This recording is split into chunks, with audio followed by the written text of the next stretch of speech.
Welcome sa Durs 2.0. Fresh at nagbabagang happenings ba ang hanap mo? Mga padabarkads man yan o mga trending topics? Pwes, sagutin natin yan. Kaya naman isubscribe nyo na ang ating channel para sa mga nagbabagang balita everyday. Welcome back again sa ating YouTube channel mga kadabarkads. And for today's video, ang pag-uusapan natin ay tungkol sa mga importanteng ganap sa loob at sa labas ng Itbulaga. Grabe, 16 days na lang, Pasko na mga kadabarkads. Ano nga ba ang mga kina-excite ng lahat ng dabarkads natin ngayong Pasko?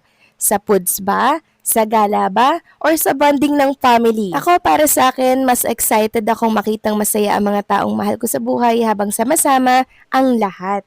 Kayo ba? Ano ang sa inyo? Let me know at babasahin ko yan. And speaking of sama-sama, pag-usapan naman natin ang tungkol sa naging kaganapan ng Dabarkads host natin kahapon. Nung isang gabi pala ito ginanap yung Christmas party ng mga Itbulaga hosts sa bahay po ni Bossing Vic Soto.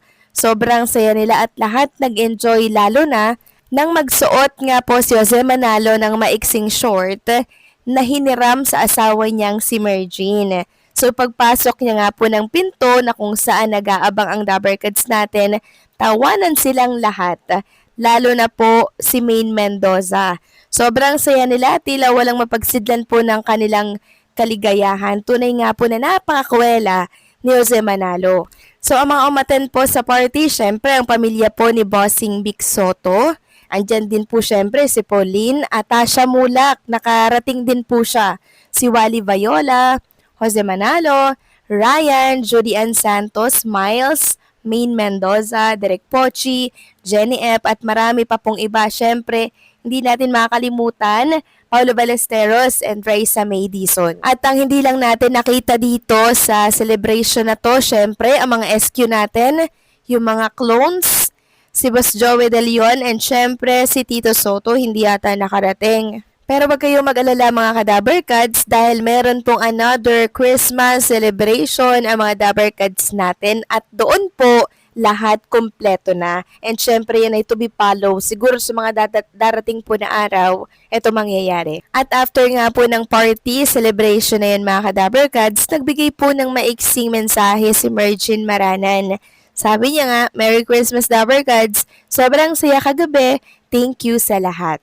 Samantalang pag-usapan naman natin ang tungkol dito sa next concert ni Jean Jordan Avina. By February 21 naman ito mga kadabarkads, syempre 2026. So sino nga ba ang mga makakasama niya dito? Syempre kasama niya dito to mga kadabarkads, Eco Claridad at ang iba pa, maging si Luz Piminda and si Princess Binalon. At sa mga interesado nga po sa ticket, i-message na lamang po si JRM Asto. Ang concert na to ay may title na Love Me For What I Am, and syempre meron ding mga special guest dito. At para naman po sa mga interesado, yan po ay gaganapin sa Music Museum on February 21, Service Road, San Juan City, Metro Manila. Samantalang next topic naman tayo, pag-usapan natin ang tungkol nga dito kay Mr. Anjo Iliana kasi tila baga nananahimik na naman siya. Sabi kasi dito sa isang write-ups na nabasa natin, Anjo Iliana napatahimik sa gitna ng hindi kumpirmadong ulat ng nakaambang legal na aksyon mula sa pamamahala ng Itbulaga, nagpapalakas ng espekulasyon ng takot at presyon. Ayon dito, kamakailan ay nagkaroon ng tensyon at nakakurious na saga na kinasasangkutan ng orihinal na pamunuan ng Itbulaga at ng mga personalidad na nauugnay sa programa na nakasentro sa veteranong komedyante at host na si Anjo Iliana. Bagamat ang pangunahing hindi pagkakaunawaan ay nanatiling isang malawak na legal at profesional na usapin, ito ay ang tila peripheral na mga reaksyon ng mga figure tulad ni Iliana na ngayon ay bumubuo ng matinding pagsisiyasat at takahaka ng publiko. Sa partikular, ipinahihiwatig ng mga ulat na si Anjo Iliana ay napatahimik o naging tahimik si Anjo Iliana kaagad pagkatapos ng sirkulasyon ng hindi kumpirmado ngunit patuloy na chismis ng orihinal na pamunuan po ng Itbulaga ay maaring naghahanda na ng makabuluhang legal na hakbang. Ang biglaang nakikitang pag-urong sa katahimikan ng isang karaniwang lantad at charismatic na figura ay naging pangunahing pinag-uusapan. In the vacuum created by his silence, a massive question mark hangs over his action. Bakit parang bigla siyang umatras? Why did he suddenly seem to retreat? Lalong lumalakas ang tensyon nang mag-post ang isang netizen ng misteryosong mensahe sa social media na direktang nagsalita sa mga issue ng takot at pressure na nagmumungkahi na ang biglaang pag-alis ng komedyante hindi lamang isang pagkakataon kundi isang direktang kinakabahan na reaksyon sa nagbabantang legal na ulat. So kung may katotohanan man nga po ito mga Kadaberkads, kaya pala nananahimik sila Bossing Vic Soto, Joey, and syempre si Tito Soto. Minsan kasi nanggugulat na lang yan lalo na po si Bossing Vic Soto. Kaya pala si Anjo Eliana mga Kadaberkads ay tikom na din ang bibig at hindi na naglalabas sa mga pahayag patungkol sa mga Daberkads natin. Well, antabayanan na lang natin kung ano po ang mga kasong isasampa laban sa kanya. Take note mga Kadaberkads, individually po silang magsasampa ng kaso.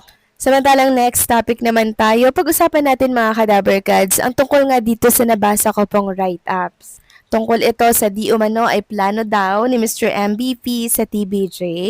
Ayon kasi dito sa isang write-ups, Bilyonaryo Manny B. Pangilinan and veteran comedy trio Tito Vic and Joey, TBJ, are planning to move to Meralco Theater as the potential venue for Eat Bulaga amid the escalating noontime television competition. Ibabler said Pangilinan's Media Quest Holding and TBJ co-producer of Eat Bulaga is reportedly fitting out the Meralco Theater in Ortigas to accommodate a bigger live audience for one of the TV5 flagship programs. So isa to sa mga plano po ni Mr. MVP mga Kadaberkads sa Itbulaga, 'di ba? Matagal na po itong pinag-uusapan pero until now parang hindi pa rin po nangyayari. Kasi para sa mga Daberkads natin, lalo na po sa TVJ, okay lang daw na maliit po yung kanilang tahanan. Basta marami naman daw nilang natutulungan and syempre, mas marami po nilang napapasaya. Aanhin mo nga naman yung mas malaking tahanan kung wala naman tayong maibigay masyado na kasiyahan and syempre, mas malaking pagtulong, di ba? Mas gugustuhin ko pa yung maliit yung tahanan mga Kadaberkads na kung saan sagana naman po sa pagbibigay ng papremyo at pagtulong sa kanilang mga kapwa. Pero kung ililipat naman sila ni Mr. MVP at matuloy na po itong sa Meralco Theater na merong capacity na 1,000 people or 1,000 katao, mas maganda rin syempre. Pero para sa akin, hindi na ako naghahangad ng mas malaki po na tahanan para sa Itbulaga.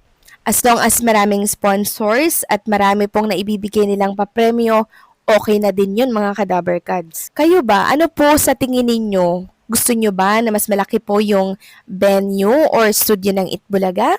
Or gusto nyo dito na lamang po sa TV5 studio?